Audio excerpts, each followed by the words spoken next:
Happy Thanksgiving Eve, folks, and welcome back to AskGSM, episode 574, here today for Wednesday, November 27, 2024. I'm Graham GSM Matthews. Hope you guys are doing well and having a great week so far. I'm actually heading on out to Dave & Buster's later. It's an annual Thanksgiving Eve tradition that we do. Obviously, the holiday's tomorrow, but on the day before the holiday, we typically go to Dave & Buster's. It's half off, get wings and shit like that. So all of that to say, I can't probably spend as much time as I normally do answering the questions. We got a ton of them. We got a lot of great questions this week.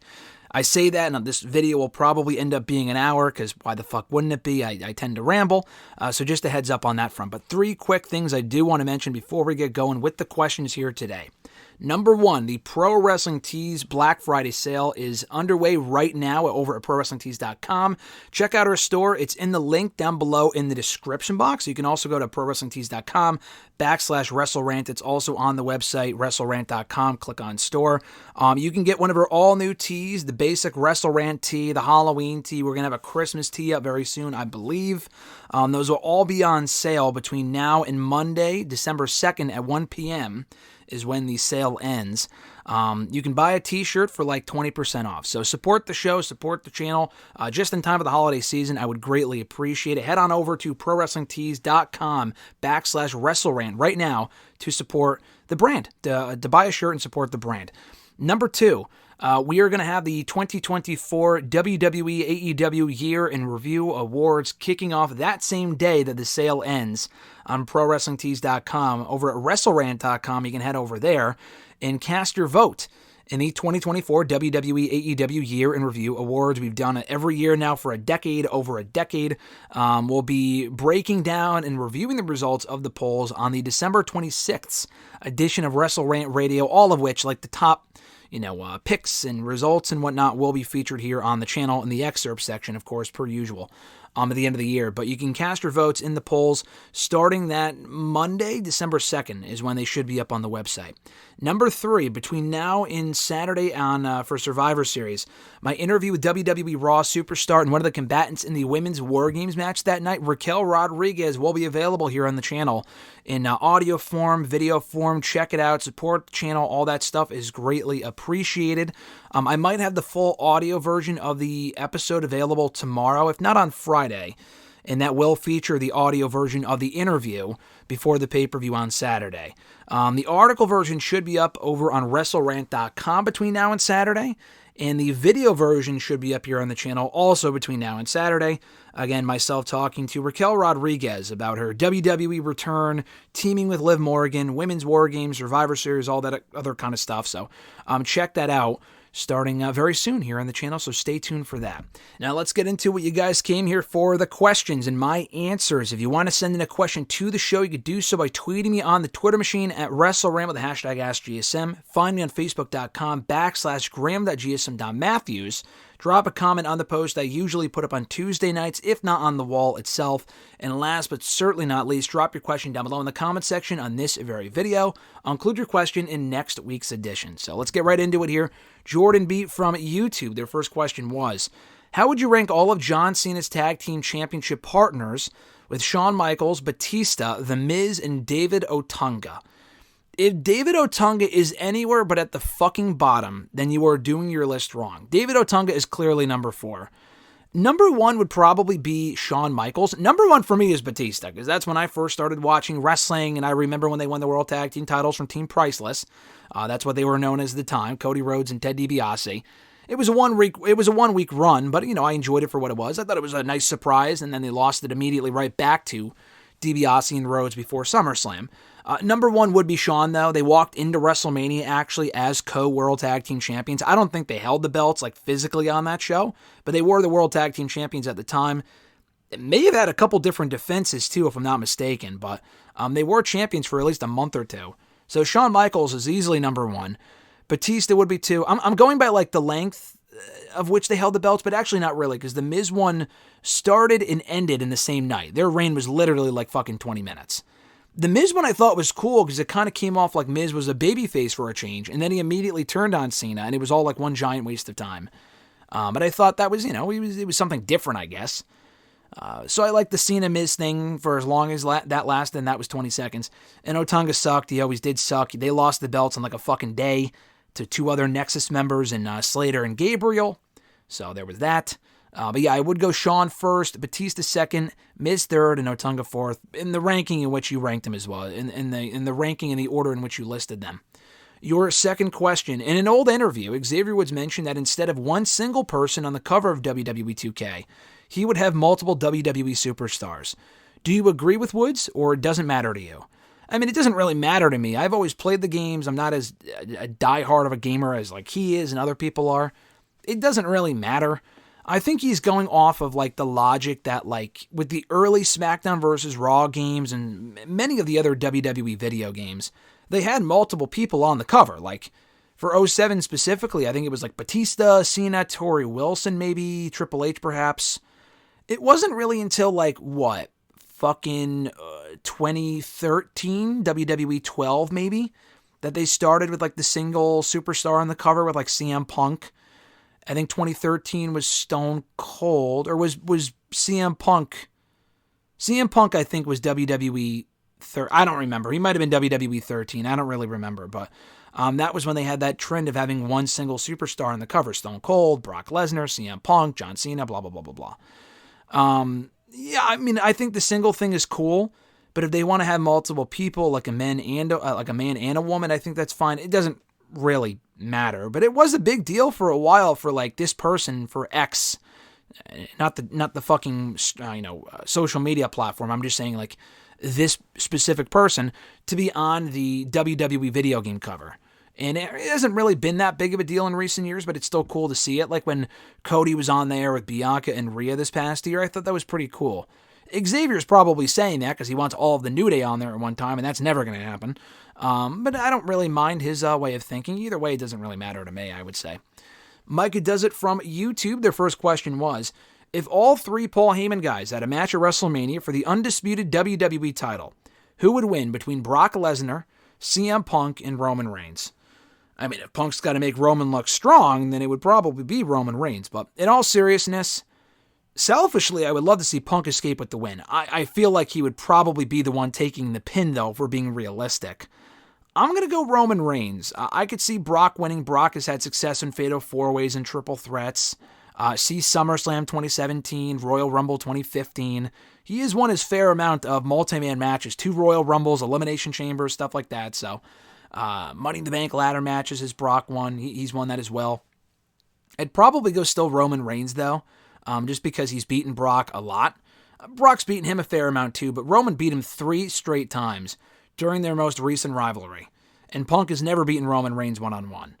So I would give Roman the advantage by pinning Punk. I would have Punk win, but let's face it, let's be real here. It probably would be Roman Reigns winning.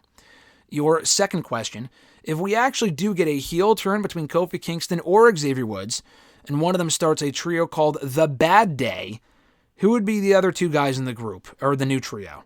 Micah, I love you, but I'm not even going to entertain that idea because it's just fucking awful. I'm sorry, if Xavier Woods or Kofi Kingston started a group to call it The Bad Day, that is straight out of Vince McMahon's playbook, a la 2016 when they had Anderson and Gallows out there impersonating New Day, and they called themselves The Old Day, which was fucking one of the, like, it was all fucking awful. It was one of the worst segments in recent Raw history, if not ever. So that would be terrible. And it also would be dumb to have Woods go from one group to another, or to have Kofi go from one group to another. I guess they would be the leader, but that would just be stupid. So I don't even have an answer. The name sucks. The idea isn't great. Micah, again, I love you. Love your questions. Absolutely not. That would be terrible. Your third question here, with Thanksgiving being tomorrow, I got to ask you, what are the top 3 things in your life that you are grateful for, and what food are you looking forward to eating the most tomorrow? I mean, basic question, but an obvious answer. I mean, friends, family, health, everything really. I mean, there's a lot of stuff I'm grateful for. For you guys for checking out these shows, the people that read my work, support the show, support what I do, that have always cared about my content, stuff like that, whether you've been here since day one, in the middle, or just joined at any point during the journey in which you joined is very much appreciated. So that more than anything. Alexis, obviously, among many other people, things, just life itself, to be able to wake up and experience life, to me, is that just makes any day a W. Whether it's Wednesday or not, whether the day begins with W or not, every day's a W if you could just wake up and experience life. So that's more than 3 things, but I know I'm not, Chris Van Vliet with what top 3 things are you grateful for? But, I guess those would be among them. Pretty basic answer, but that probably, that stuff more than most. As far as the food for tomorrow, I mentioned this a couple of weeks ago, but turkey, stuffing, mashed potatoes, the basics, the works, the Thanksgiving works. That would be me. I love turkey, so it's not like I just eat it for Thanksgiving. I get turkey. When I go to fucking Subway, I order a turkey sandwich because I like turkey, or a sub or whatever. I like turkey. So I like chicken more than turkey, but I still love turkey. So yeah, that, mashed potatoes, baked potatoes, stuffing I mentioned, and the other stuff as well, desserts, brownies, cookies, whatever. That's basic shit. I don't know if we typically have that on Thanksgiving, but I'm a sucker for that sort of stuff as well. So I'm just looking forward to the food, chilling out. That's why I'm busy today. I'm trying to get as much shit done today as I can so I can just relax tomorrow. Typically, even with holidays, I still have a lot of shit to do. This year probably will be no exception, especially with Survivor Series being on Saturday. Still more shit I have to prepare for. But nonetheless, I am looking forward to tomorrow and spending it just hanging out, hopefully. Next question from Chris W. Their first question was, he said, "Hello there, Graham. Hope you're having an excellent week. Enjoy Survivor Series this Saturday, and most importantly, have an awesome Thanksgiving. I just want to let you know there is a strong possibility I will not be able to send in questions next week, as I will be away in Nashville once again, moving my baby sister. So there will be a lot going on that week that will get me distracted. So I just wanted to let you know a week in advance out of respect." He also said the New Day for a while now has been veering towards a more aggressive side with the possibility of a split on the 10-year anniversary of the New Day formation. I think even though it would be a nice twist of an ugly breakup during a joyful celebration, I would not break them up on the grounds of it being another decimation of a well-rounded tag team in an ice-cold tag team division. Do you agree? Well, first of all, Chris, have fun and enjoy. Be safe next week, moving in your baby sister in Nashville. I've only been to Nashville once, and that was for SummerSlam week in 2022 with Mr. Marceau. We had a great time, and I'm not even a big drinker or anything like that. We didn't party or anything like that, but the downtown area was cool. I don't know what it looks like at this time of the year. I assume it's cold. I would have to think. Maybe not. I don't know, but Nashville's a fun time. Best of luck next week. We won't miss your questions, but we'll see you right back here sometime soon. As far as the New Day question is concerned, I would still break them up. I know you mentioned the tag team division can use them. It's an ice cold division. It's an ice cold division, but it's not really a depth issue. Yeah, you're losing New Day, an established team, but is the division honestly any better off with New Day being around right now? The answer is no. I would, as far as them specifically, yeah, they're another team to add to the mix. But if they're not fucking interesting, then it doesn't really accomplish anything. My whole thing is, next week on the New Day Anniversary episode, and we talked about this on Wrestle Rant Radio out tomorrow. I'll probably put the excerpt about this from the show on the channel tomorrow or Friday. But my whole thing is this. If you have Big E come out and they're just reunited as one big happy family, what was even accomplished? Yeah, it killed time and made them interesting temporarily. If the end game is them just getting the belts back, then who even could possibly care? Who gives a shit? You know what I'm saying? If they're not winning the belts on that show, if they're not winning the tag titles on that show, even then it's ugh, that's old hat. New Day is old hat. They got to move on. And unless they do something drastically different where they both go heel maybe, that would be more interesting. But I like the idea of them going their separate ways. How can Kofi say to Xavier Woods, "Oh, you've never accomplished anything because you're not good enough"? And then Woods is all right, then I'll stay in a tag team with you. That to me makes no fucking sense. That's just stupid. So I think they should go their separate ways, whether one turns on the other, or Woods is just listen, I love you, Kof, but I gotta go my own way for a while. I'm going to SmackDown. Big E comes out regardless. Maybe he tries to break up the breakup, and he's unsuccessful. I don't know what they do exactly, but no, I disagree. I don't really think, it's New Day's been around. You say the tag team division is cold right now. Well, New Day's been a part of that tag team division for the last 10 fucking years, and they've helped a lot of different points, but currently, after all they've accomplished, they are so stale as a tag team, as a tandem, as a duo, whatever. They got to do something different. And to me, to do something different would be to not be a tag team for right now, to not be a tag team for a little while, and for them to go their separate ways. If they're around and they're challenging for the tag titles, and we've already seen them face Judgment Day and lose. It's not even that's a match that we haven't seen before. We did and they lost. They can get the belts back, but again, how interesting would that be really? That's not really helping the division. You can bring up another tag team in the New Day's place. If you're concerned about depth and the amount of teams on Raw, then bring up another team to replace them from NXT or put two singles guys together and see how that works out. Your next question, what are your thoughts on Full Gear? I'm going to give my quote-unquote full review, no pun intended, tomorrow on Wrestle Rant Radio. I kind of break down each match. I said that I wouldn't, but then I did. I give my thoughts on each match and my overall thoughts on the show. I did think in a nutshell it was a very good show. Their pay-per-views are always great. Like, AEW very rarely puts on a stinker of a pay-per-view. This year specifically might be one of their best string of shows they've ever done. I was looking through their pay-per-views this year. All In was awesome. All Out was great. Dynasty was excellent. Revolution was excellent. Forbidden Door was really good. They've had a lot of great pay-per-views this year. Full Gear was one of the weaker ones, but it was still a very good show overall. And again, like I said, more thoughts in the show tomorrow on Wrestle Rant Radio.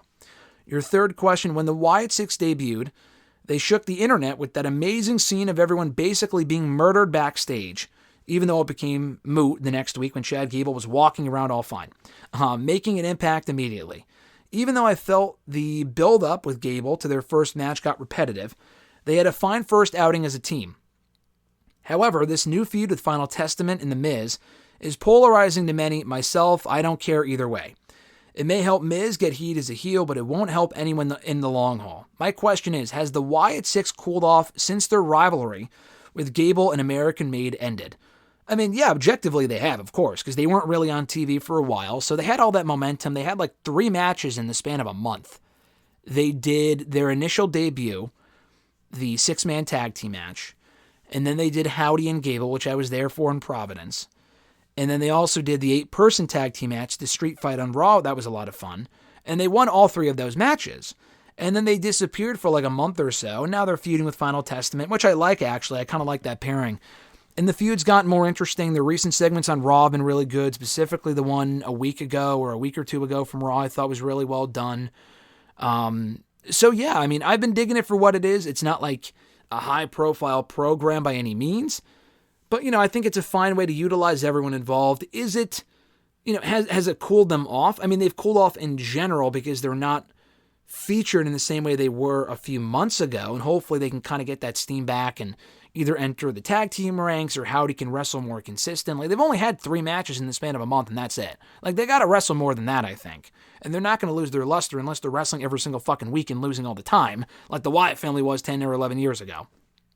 But yeah, they have cooled off. But they're not cooled off enough to where people don't care. Like, every time the lights go out or their music hits, people still react like it's a big deal. And it's like honestly like a novelty act. It's really just a tribute to Bray Wyatt. They're doing it in good taste. The creative's been fine. I have no issue with it. It's not like the most exciting thing on the show, but for what it is, I enjoy it. So I have no complaints personally. Your next question, did The Rock make or break WrestleMania by being involved?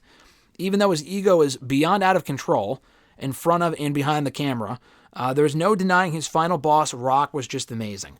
Was The Rock the solution or the problem in making WrestleMania what it was this year?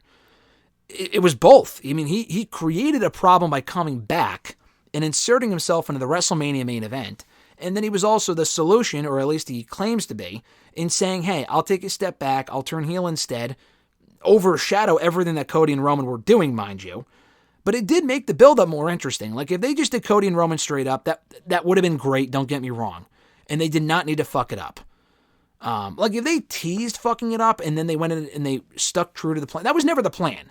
Like, the Rock thing was the plan. To have Rock and Roman main event Mania was the plan. And the fan backlash is what, convinced them to do something differently. If that was always the plan to do Cody and Roman, which they might claim it is, and I don't think they even claimed that. I think they did claim that Rock and Roman was the match. And then they, changed course because the fan backlash and whatnot, as they should have, and they did the right thing.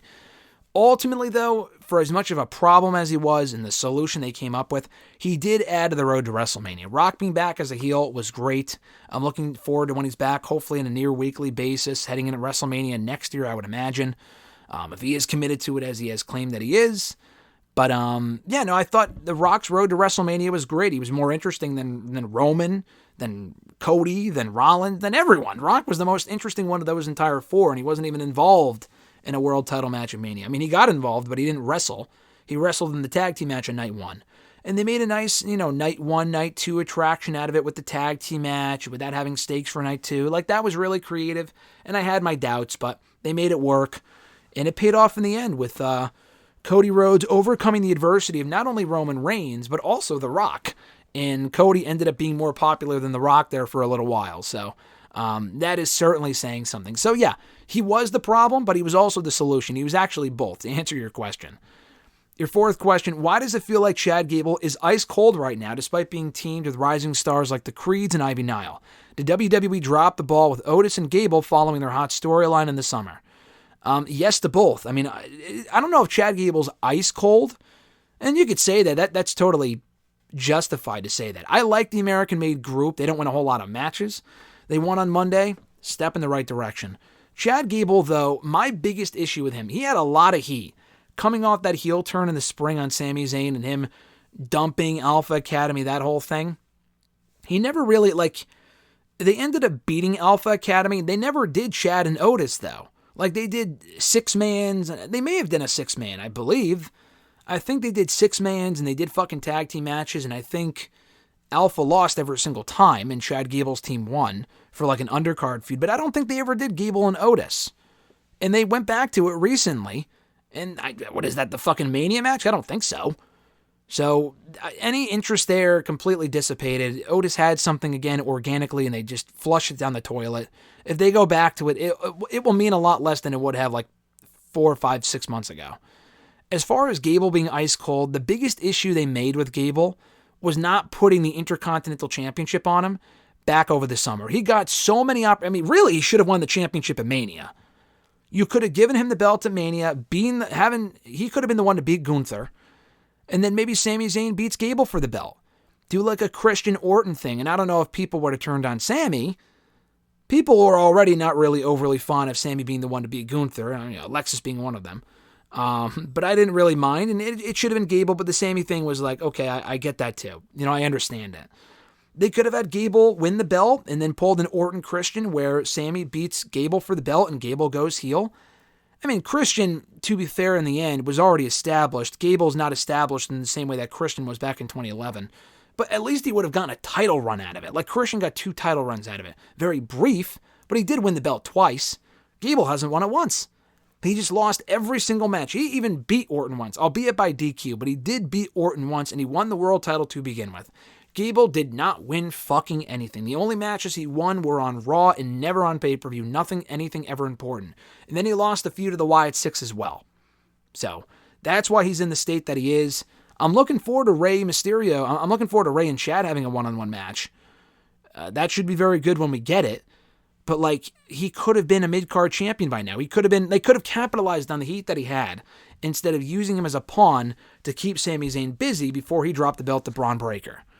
He could have been booked so much better. So for all the success that Triple H has had creatively this year and just in general, he isn't without his flaws. He totally fucked up what they had in Chad Gable. That could have been so much more than what it was. I enjoyed the feud, but he really should have won that IC championship at some point. Emmanuel A. from YouTube, his first question and only question was, he said, do you remember the Battle of the Billionaires match at WrestleMania 23?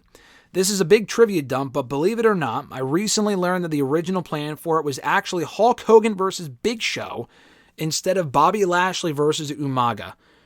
According to a February 2007 report from Dave Meltzer and the Wrestling Observer, Hogan and Big Show had been planned for the Battle of the Billionaires story until Big Show declined a new contract, at which point the Great Khali and Shane McMahon were discussed as replacements for Vince McMahon's representative until Hogan himself fell off with WWE. Apparently, Jim Ross once confirmed this on his Grilling JR podcast that Hogan and Big Show was considered for WrestleMania 23, and that Big Show refused on the match because of his back issues and because he wanted to win against Hogan for once, because I guess he did not in WCW. Strangely, though, that match ended up happening on a Memphis wrestling show a few weeks after WrestleMania 23. It was called Paul the Great White became a last-minute replacement for Jerry the King Lawler, wrestling and losing to Hulk Hogan. So I think 90% of what you wrote I did know or have heard that before. That sounds familiar. I wasn't watching WWE back in 2007, but I think I've heard that story that it was supposed to be Big Show and Hogan at Mania. Maybe trying, another part of it too is this. Like you mentioned, I think one thing that you forgot to mention, and I don't know if this was a thing or if I'm just speculating here, Mania 23 was in Detroit. The exact same site of WrestleMania 3, right? So it would have been, 20 years later? They might have been wanting to recreate Hogan versus Andre. That was probably the idea. Big Show wasn't in WWE at that point. He had left after the ECW thing, and then he didn't come back for another year. Hogan went to TNA instead. He was out of wrestling for a few years there, so he turned down the match. That would have been interesting. And the funny thing about that, I think Hogan, if Trump was the babyface in that story, which he was technically at that time, Trump would have been aligned with Hogan, which makes sense. I mean, Hogan and Trump were already close anyway because they wrestled at Trump Plaza and all this other shit many years earlier. But that would have been funny to see Trump and Hogan in a WWE ring celebrating with each other in 2007, well before their campaign to, I mean, Hogan's not a part of the fucking cabinet, but he was a big part of Trump's campaign just recently. So that would have been funny. That's probably a big part of it. Now that I think about it, that might have been why they wanted to do that match. And the Great Khali was also rumored for it because Hogan slamming Khali would have been like him slamming Andre 20 years earlier. But again, his back issues were so fucked up that just would have been awful. So thankfully that did not happen. Bobby got in there instead. Umaga got in there. Umaga didn't really benefit. He did get an IC title run out of it. I don't think he was champion up to that point. I think he ended up getting maybe 2 different runs as IC champion out of it in 2007. But beyond that, he was always already at a certain level.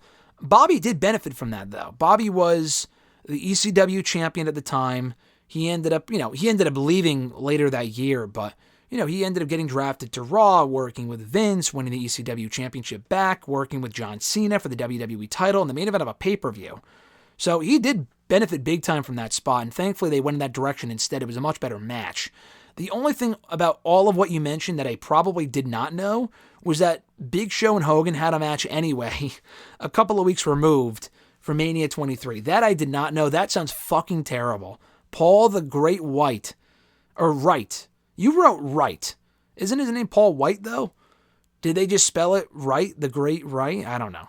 His name's Paul White, so I don't know. But that is pretty... The Great fucking White is a pretty funny nickname for someone whose name is Paul White. That is pretty crazy, though. Brandon A. from YouTube, his first question was, he said, "What's up, GSM, and happy Thanksgiving. Hope you have an awesome holiday tomorrow. I asked you a couple of weeks ago about Thanksgiving movies and why there are so few. I have since watched some YouTube videos and seen some lists that recommend the following as Thanksgiving watches. In my opinion, most of them aren't Thanksgiving movies, but I'd be willing to give them a Thanksgiving movie label since there are such slim pickings, and I do at least see the tie-in either by a prominent Thanksgiving scene or a Thanksgiving-esque theme or setting. Here are 4 movies I would like your opinions on. 1. Rocky. 2. Addams Family Values. 3. Four Brothers. And 4. Knives Out. Have you seen any of these movies? And do you agree with them being Thanksgiving movies even loosely? Would you consider adding these to your Thanksgiving season watch list?" Thank you for the update, Brandon, and thank you for the well wishes. So, Rocky, funny that you mentioned Rocky. I have not seen Addams Family Values. I have not seen Four Brothers. I've never even heard of those movies. I think I may have heard of Addams Family Values, the Addams Family Values. Probably not, though. I know of Knives Out, and I know of Rocky. Rocky, it's funny you mention it because I just watched that for the first time at the end of the summer. Because that was one of the biggest movies I've never seen. And I haven't seen the sequels. I only watched the first one at the time. I was not a fan. We watched it, Alexis and I both, at the same time. We watched it together, and neither of us were fans. She actually disliked it more than I did. I could understand the appeal of why it's a classic. It just didn't really do much for me, brother. And it's not like, it came out 50 years ago, that's why. No, Jaws came out 50 years ago. We watched a lot of older movies in the last, couple of months since then, and there's a lot more older movies that I enjoy a lot more than that one. So, there's a few scenes like that, da-dun-dun, him walking up the steps and shit was great. But the overall movie didn't really do a whole lot for me. I forgot there was a Thanksgiving scene in that movie, so I could see that. Knives Out, though, I completely fucking agree on. That is absolutely a Thanksgiving movie, and here's why. I don't know if it takes place at Thanksgiving. I don't know if they even mention Thanksgiving. But that first movie came out 5 years ago today, if I'm not mistaken. It came out 5 years ago today, And I know that because, and it's the same calendar as 2019 that we're living in right now, that we're living in like it's a fucking timeline. It's the same calendar. That Wednesday before Thanksgiving in 2019, with Alexis and a few other people, we went to go see Knives Out. It had come out like that day, the Wednesday before Thanksgiving. And we saw that and did the Dave & Buster's thing as well that I mentioned at the beginning of this video. And then the second one also came out. So it technically came out on Netflix around Christmas, but they had a short-lived theatrical release window for Thanksgiving weekend, 3 years removed from the original. And it came out the exact same day, or, not date, but the same day, the Wednesday before Thanksgiving. So we did the same thing. We saw that sequel, and then we went to Dave & Buster's soon after. So the first two movies are Thanksgiving week releases, Thanksgiving Eve releases. I loved both movies. Those were great movies, and they have like family themes and whatnot. I want to go back and watch both of those movies. I think I've only seen each of them. I've seen Knives Out twice, the first one twice. The second one I only saw once in theaters. I do want to watch both again. I probably won't watch them tomorrow or Friday. I'll be watching Planes, Trains, and Automobiles and other stuff instead. But those are two great movies, and I would absolutely consider them Thanksgiving, maybe not Thanksgiving movies, but Thanksgiving vibe movies for the family stuff alone, but also for the fact that it came out Thanksgiving week 2 years in a row, not 2 years in a row, but both times. And hopefully the third one that they're in the process of making, even if it comes out on Netflix, please release it again in November of 2025, 2026. That's all I ask. Your next question, traditional 5-on-5 Survivor Series elimination match with WWE versus AEW superstars. All wrestlers have to currently be active and no current or former world champions can be in the match.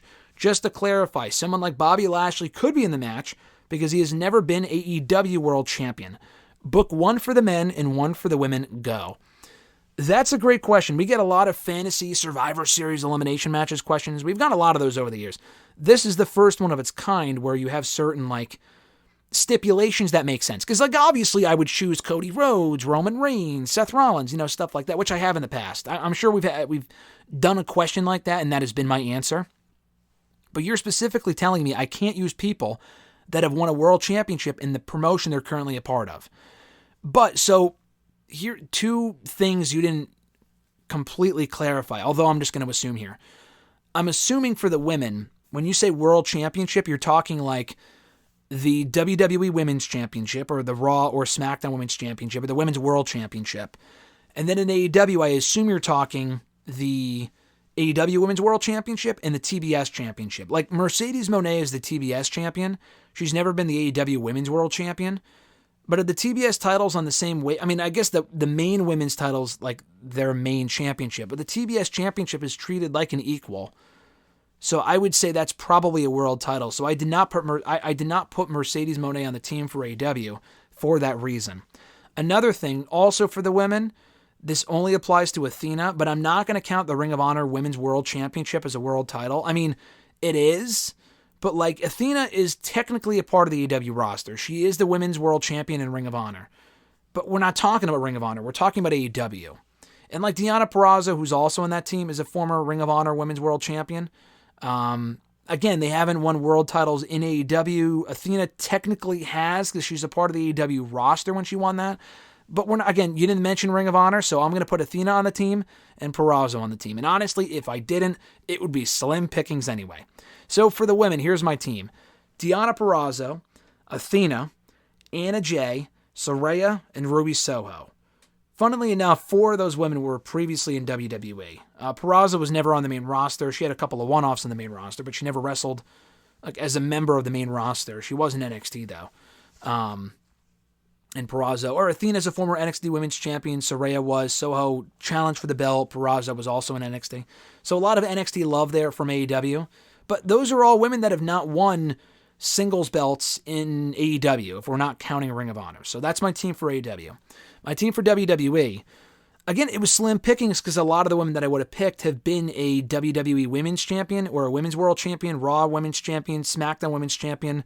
I didn't count the NXT Women's title. Kairi Sane's on the team, but that was the NXT Women's Championship. 1, I don't know if that's a world title.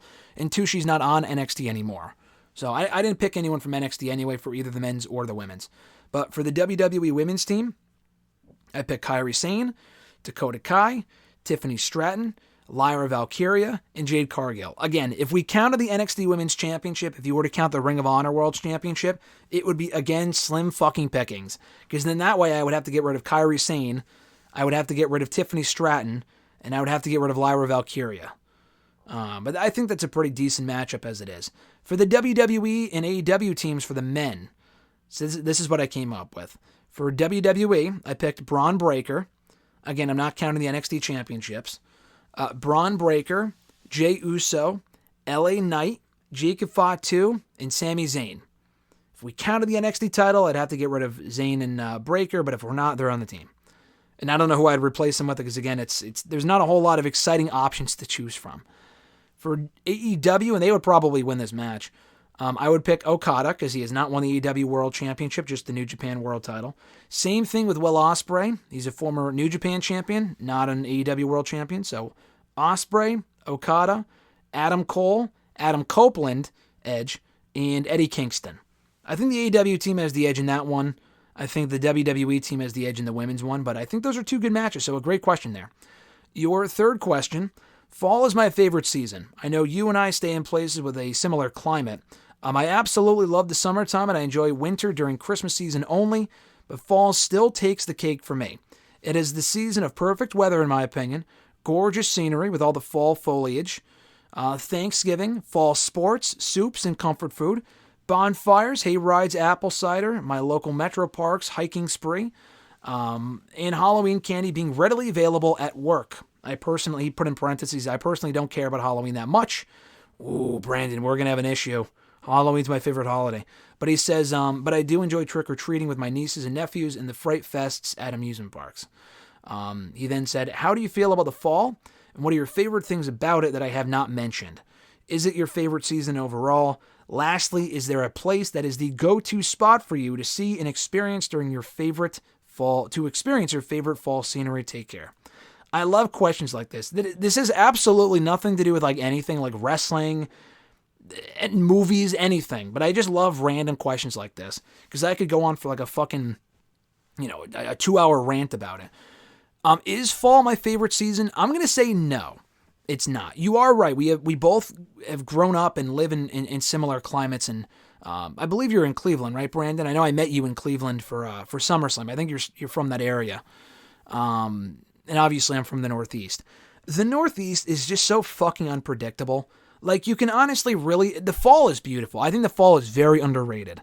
To me, and I am biased, obviously, the best place to experience fall foliage is the Northeast.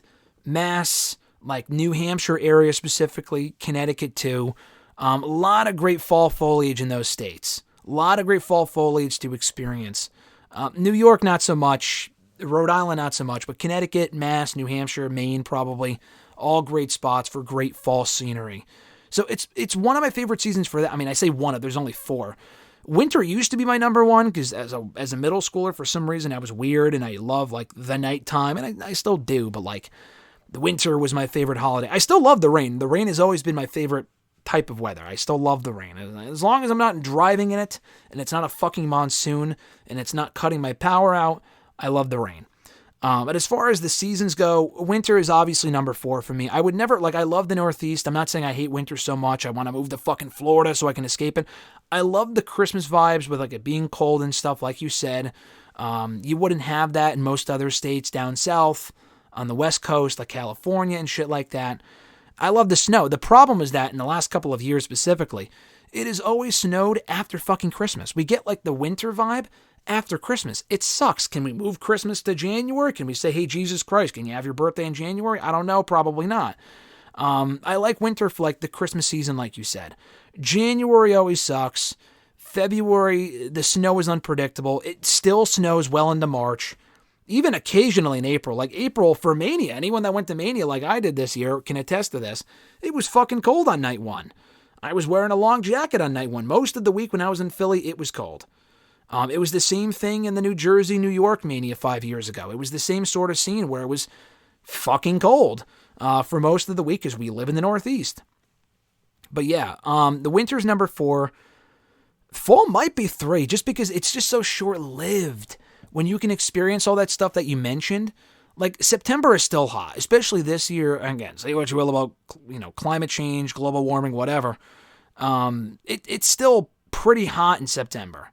It's perfect weather in like October, and then it gets cold very quickly. It goes from like 70 to 30. Like, no shit, that is what it was. One of these weeks recently, like earlier this month, it went from like 70 in November, which is crazy, to like fucking 30 or at least low 40s in like a week's time. Like, you can't even enjoy the 50, 60 weather. You can for like a week, but it's so short-lived. It sucks. So that's what I like about the fall. I agree. I love Halloween, so the fall is very underrated for me. I think as I've gone older, for whatever reason, I've really liked, like, the spring is the same thing, where at least here in the Northeast, it's way too short-lived. The summer, to me, it's always busy, so that's one thing I don't like about it, but it's also exciting because there's a lot going on. I love, like, June. May and, like, June are, like, my favorite months because it's on the precipice of, like, the summer. July, it's really hot. August, it's hot. I think summer's still my favorite season. Or at least it is now. Because there's a lot to look forward to, a lot going on. It's just, I like the weather. I like walking outside. Didn't used to when I was a kid, but I do now. And I'll go on fall walks and stuff like that. So if you get a true fall for a few months, then I think my favorite season would be fall. But I also love the spring too. The problem is that we don't really get real springs. We get like fucking winter and then summer, and that's it. We tend to skip spring and fall. That's the part that sucks. If we were to get a full season, like I'm saying, like a real season where it was like actual spring weather, I would probably go. I probably would say the spring is my favorite. Maybe the fall, probably the fall. But again, we don't get a real fall, so it's tough. So my answer is the summer, because just it's at least consistently warm most of the time, and it's not fucking snowing, and it's not like we don't really get heat waves usually here in Connecticut. I mean, sometimes it's hot, but people will complain about anything. So, favorite parts of fall that you didn't mention. I think you hit on everything that I was thinking of. I mean, I love Halloween, so that's specifically Thanksgiving too. Do not fucking sleep on Thanksgiving. Wait until after that to celebrate Christmas. You can put up your Christmas shit now. I wouldn't, but if you want to. Oh, the funny thing is, I said this last week, the people that complain about, there's not enough time between Thanksgiving and Christmas, are the same people that come December 24th are done with Christmas. They're sick of it. They don't want to deal with it. There's just too much stress. Like, what fucking is it? Like, I love Christmas, but I can deal with it for a 4-week period because that's enough, I think. Anything more than that is excessive. I love watching the movies and stuff like that. So, everything you mentioned for fall, just the nice weather. I went on a hike a couple of weeks ago when I had the chance, and it was great, nice and relaxing because it wasn't, too warm, but it wasn't too cold either, and it was nice. And I like doing stuff like that in the spring and the fall when I get the chance, when the weather actually cooperates and it's not pretending to be winter when it's still fall, or it's not pretending to be winter or summer when it's still spring. That shit I don't like. But most of what you mentioned, I do like. Hot chocolate too. But the thing is, I can't even say that because I like drinking hot chocolate at all times of the year. I'm a fucking weirdo. I drink hot chocolate in the dead of the summer when it's 90 degrees. I don't care. But it's especially better in the winter, and or the fall rather. The foliage especially, it's gorgeous, and just the vibes. Just the vibes. I live for the fall vibes. I live for the vibes in general. Great question though. No L from Facebook. They asked, first and foremost, happy early Thanksgiving, everyone. Thank you very much. No, I appreciate that. Their question was, who would be your top... They had another question, but I didn't really have a good answer. But their second question was, who would be your top 5 breakout stars in wrestling for 2024? Timely question because I just came up with like the categories for all the Year in Review award polls coming up starting Monday. Again, vote starting Monday. Cast your vote. And... I was writing down one of the categories is breakout stars of the year for WWE and AEW. So I picked 5. Of the 8 that I wrote down, here were the 5 that I came up with. Braun Breaker arrived on the main roster, made an immediate impact, 2-time Intercontinental Champion, pretty good rookie year overall. Bronson Reed not doing much of note for most of the year, but really breaking out at the end of the summer. Now he feels like a top guy on Raw, which is cool. The great feud with Braun Strowman rather. Jacob Fatu, again, went from being just another MLW guy and an indie breakout star, or an indie, standout, to a breakout star in WWE and making an impact in his first fucking night on SmackDown. Fatu's amazing. Jack Perry, you say what you will, not the most exciting run as TNT champion, but he just went from being a lowly mid-carder guy to an upper mid-card guy with the TNT title and being involved in a top heel angle and getting better in the ring, getting better on the mic. He had a pretty good year overall. And Mariah May, too. Mariah May had just arrived in AEW at this time a year ago. She went from debuting to now being the focal point of that women's division, taking that title off of Toni Storm. Not having the most exhilarating reign so far, but, I think Mariah May is great, and she was someone that I personally wasn't really all that aware of before she came into the company, and now she feels like one of their top stars, which is really cool. At Reborn Again, John Ritland from the Twitter machine and on YouTube. His first question was, and by the way, John recently hit 300 movies, I think the other day. God bless. I asked him, I said, you got to take some time off in the next day or two from watching movies. You deserve the break. And he said, I probably will not get a break until after Christmas. So God bless John. He's amazing. Check out his reviews. He does great stuff. His first question was, so the ending to Full Gear, was it chaotic in a good way or in a shit, let's throw everything in the viewer's face because we're desperate way? To me, it felt like more like the latter. I know why it made sense. I didn't give a fuck about any of it. I would have, been happy with Christian taking the title, but they're not going to do that. Moxley and Jay White, cool. The Darby shit, fine. Nothing is really overly interesting me, getting me invested in this Death Rider storyline. It's just there. I don't care. I didn't mean to rhyme there, but I just don't give a shit about the storyline. So it was chaotic, but it wasn't exciting though. If they just ended with Moxley beating Cassidy, I can't even say that would have been fine because that also would have been underwhelming. And if your question is not you, but specifically, but just in general, then what would you have done instead? I don't know. I would have had a better fucking main event. The match was good, but I just don't care about this whole Death Rider storyline, and Moxley and Cassidy to me is not an AEW worthy pay-per-view main event. John's second question. So Survivor Series will likely open up with a women's War Games and close with the men's edition. Which do you think will end up being better? I think they've done that for the last 2 years. Women started, men closed. That's been the case since 2022, and probably in the NXT takeovers as well. But as far as which one will end up being better, probably the men's. The women's one, first of all, the women's War Games should not be a War Games match. That's the first thing. Second of all, it always feels like they are more desperate with the weapons, whereas the men's match the last couple of years has relied more on the storytelling.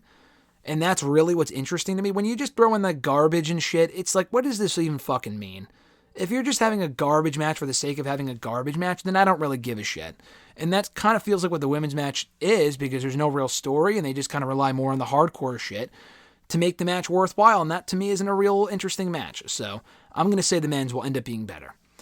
His third question, non-wrestling related, but are you planning to see the upcoming horror comedy Y2K? It's from A24 and looks to be more of a conventional/commercial film than most of their work. I wasn't even really sure what it was about. I had seen the poster for it. Then I watched the trailer that you sent me, which thank you for sending me, by the way. It looks beyond, to me it reminds me of Thanksgiving, that movie that came out about a year ago that was so fucking dumb that I ended up really enjoying it. The concept was just stupid. The concept for this looks fucking stupid. But I think it could end up being actually really good. So I don't know. I might see it. It comes out, I think, Friday or something. But there's a lot of movies between now and the end of the year I want to see. I'm not sure if I'm going to have time and if I even want to watch all these movies. So the A24 Y2K movie might get the cut. Might get the boot there. But if I have a chance to see it, I'll let you know what I think. Or at least rely on what you think, John, if I don't see it. But yeah, I might. I'm not sure yet. I'm probably going to go see Moana 2 first on Friday, because I saw the first one a couple of years ago. At Iwagu91 from Twitter, their first question was, he said, happy Thanksgiving in advance. Thank you so much, sir. I appreciate it. They said, do you consider Balor and JD's tag team title reign to be the worst in WWE this year? It's not even fucking close. This year, absolutely. It's been a way worse run than even A-Town Down Under, than DIY. They were champions for a month, so I guess you could say them, but at least they defended the championships once, and it was also a quick, short thing. The Judgment Day's reign is actively hurting that division. The DIY one didn't hurt the division. It was short, but it didn't actively hurt the division. This one is. Who cares? Who gives a shit? Who gives a fuck about this run? It's not doing anything. They should have lost on Monday, and they didn't. It's awful. So yeah, they've definitely had the worst tag team title reign in WWE this year, by far. Your second question, do you think that Roxanne's NXT Women's title reign is better than Liv Morgan's Women's World title? I mean, I love you at ULGoo, but that is a fucking slam dunk of a question. I think Liv Morgan is great. I think Liv Morgan is very good. She has improved. Her character stuff has been awesome. But her reign as champion itself has not been the most thrilling. I mean, she beat Becky twice to win the belt and then retain it. Cool. Then she had like one title defense after that against Liv Morgan or Zelina Vega on Raw. That was a good match. And then she and Rhea had a match at SummerSlam. That was good. You know, it wasn't like amazing, but it was good. Their rematch of Bad Blood was disappointing. She hasn't defended the belt since, I don't think, on Raw. She's gotten pinned at least once or twice as of late. Once by Bianca in that match and maybe another time. She hasn't had like this amazing run in terms of matches. Roxanne's had some very good character work and mic work, but her matches have far superseded those of Liv Morgan's. The Lola Vice, I don't really care about Lola Vice, but their match was good. The Jada Parker match was really good. Her matches with Lyra and Tatum earlier on in the run were very good. The Jordan Grace match was great. The Julia match was good. I have far much more enjoyed Roxanne's run over Liv Morgan's in terms of that sort of stuff. And she also had a really good match on TV, I think, with Thea Hale. That was also very good. Your next question. Do you see the Judgment Day coming to an end because of Finn Balor? I could see that. I've seen some people speculate, maybe Dominic takes over for Balor. Honestly, at this point, just end the group. Just end the group. I mean, it's not what it once was. They are clearly headed somewhere with the Balor teases. It might take 5 years, because that's the Triple H way of doing things sometimes. But they're clearly teasing some sort of tension where, listen to Finn, don't listen to Liv, blah, blah, blah, blah, blah. We'll see where they go with it. I'd rather they just break up, because the group isn't really interesting as it is. Their tag team title run sucks. The Liv, Raquel, Dominic thing can just exist on its own without the Judgment Day branding. I would miss the theme song, but that's about it. In this current iteration of the group, the only thing I would miss about it is the theme song. At Millennial Noob from Twitter, who do you think attacked Jade Cargill on Friday's SmackDown? I'm leaning either towards Bayley or Bianca Belair. I know that Bayley as a heel is a bad idea, but I do think a heel Bianca Belair is very interesting. I'm thinking it could be Naomi. Bayley would be the obvious choice because she wants in on War Games and whatnot. As I tweeted yesterday, though, I feel like that would just be lame because Bayley wants to get back in the good graces of Bianca. What would attacking Jade accomplish? Why would she even care to wrestle in War Games so she would attack Jade to do it? Like, who gives a shit? Who cares? And she also never really said, you didn't select me, and she acted all pissed. We never got that because it didn't happen. I mean, would she really care all that much about not being in War Games? Who gives a shit? You know what I mean? So, I think it should be Naomi. Just because you could do a Naomi-Bayley feud with Naomi as the heel. You could do a Bianca-Naomi feud until Jade comes back. It would be something different for Naomi. We just saw Bayley as a heel. The logic would be stupid. And that would mean that we're going to get Bianca and Bayley again for the upteenth fucking time with Bayley as a heel and Bianca as a babyface. No thanks. Bianca would be cool if she went heel, but I don't understand the logic of her attacking her own partner and how she would have even done it without hiring someone to do it because she was in the ring when it happened. Unless they discovered her halfway during the match, which is just stupid. I don't know how else that would have happened. So I'm going to go Naomi. Bayley would not make the most sense. That's the most obvious choice because I could see them doing that. Although I think that would be stupid. Heel Bianca would be awesome. I just don't think it's going to happen as part of the story because I don't know why she would injure her own tag team partner while they're still champions. That would just be dumb. At Big Wheats 31, what does she really gain from that is my point. At Big Wheats 31 from Twitter, what caused Dolph Ziggler and Seth Rollins to stay down for so long during Sting's debut? I just watched this back, the Survivor Series 2014 main event, a couple nights ago after Raw.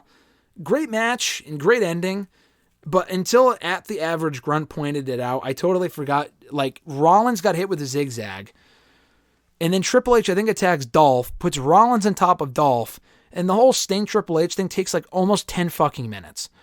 And then when Sting helps Dolph win, he just puts Dolph on top of Seth, and they're both out for literally 5 to 7 minutes.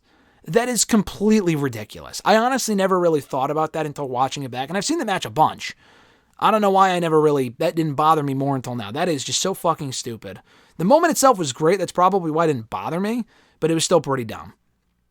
Final question for today, at Wheeljack83.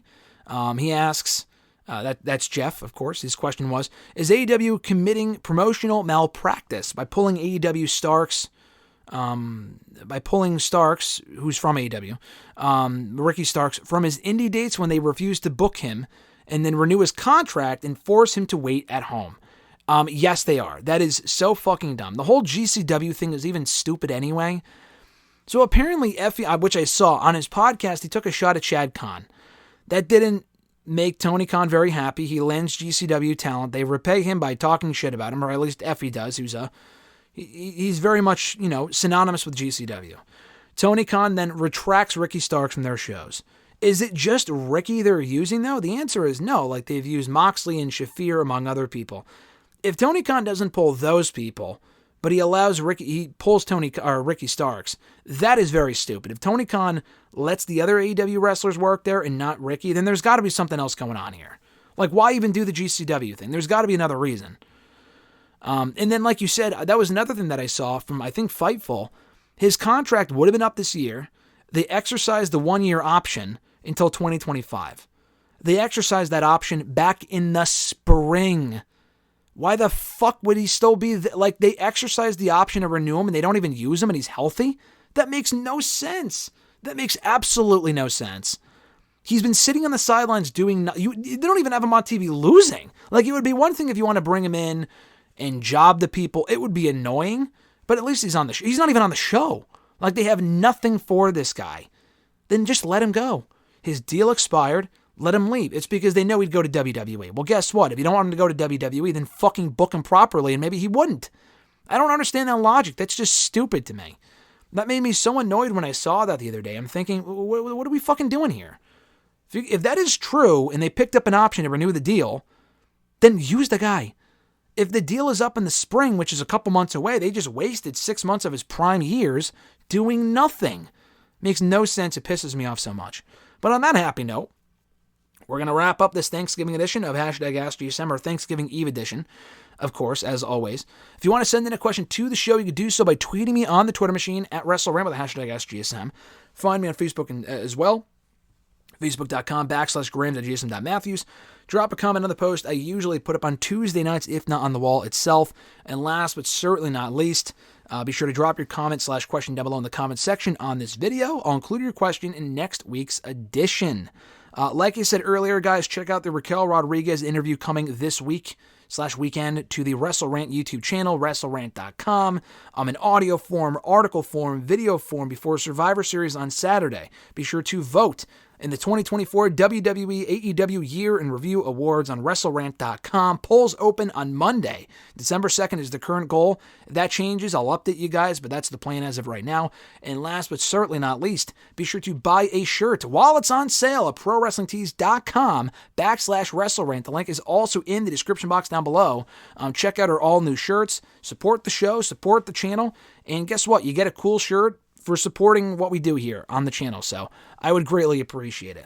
Have an awesome rest of your weekend, folks. Have an awesome Thanksgiving if you're in the States. If you're not, have a terrific Thursday. Until next time, folks, I'm Graham GSM Matthews, and I'll catch your ass down the road.